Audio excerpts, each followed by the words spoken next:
আপনাদের সবাইকে স্বাগত সিনে গসিপে।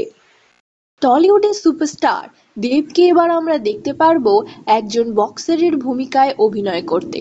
হ্যাঁ, দেব তার পরবর্তী ছবিতে অভিনয় করছেন একজন হেভি ওয়েট বক্সারের চরিত্রে। এই চরিত্রটিকে আরো প্রাণবন্ত করবার জন্য দেব ফলো করছেন স্ট্রিক্ট ডায়েট। হ্যাঁ, তিনি শুধুই খাচ্ছেন গ্রিল খাবার। চরিত্রের চাহিদায় তিনি তৈরি করছেন সিক্স প্যাক অ্যাবস। ছবিতে দেবের ট্রেনারের চরিত্রে অভিনয় করছেন চিরঞ্জিত।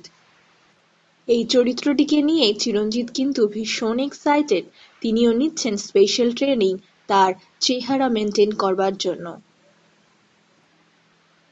এই ছবিটিতে দেবের বিপরীতে অভিনয় করবেন দেবের বান্ধবী রুক্মিণী মৈত্র। এই প্রথমবার রুক্মিণী করবেন বড় পর্দায় কাজ। ছবিটি ডিরেক্ট করছেন দেবের প্রিয় বন্ধু রাজ চক্রবর্তী। ইতিমধ্যেই কিন্তু রাজ শুরু করে দিয়েছেন এই চরিত্রকে নিয়ে রিসার্চ। দেবও কিন্তু নিজের চরিত্রকে ফুটিয়ে তোলবার জন্য বিভিন্ন বক্সারদের সঙ্গে করছেন মিটিং।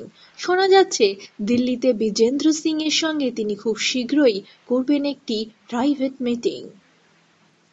কি বন্ধুরা, দেবকে তো আমরা দেখেছি সবাই রোম্যান্টিক হিরোর আফতারে, সবাই তাকে রোম্যান্টিক হিরো হিসেবে পছন্দও করেছে ভীষণ। এবার কিন্তু দেব আসছেন হেভি ওয়েট বক্সারের চরিত্রে। দেব করবেন হার্ডকোর অ্যাকশন। তবে ছবিটির নাম এখনো ডিসাইড হয়নি। শোনা যাচ্ছে ছবিটির নাম হতে পারে চ্যাম্প। বন্ধুরা, আর কিছুদিন অপেক্ষার, তারপরেই বড় পর্দায় আসছেন দেব হেভি ওয়েট বক্সারের চরিত্রে। আমরা হলাম সিনে গসিপ। জুড়ে থাকুন আমাদের সঙ্গে, সাবস্ক্রাইব করুন আমাদের এই ইউটিউব চ্যানেলটি।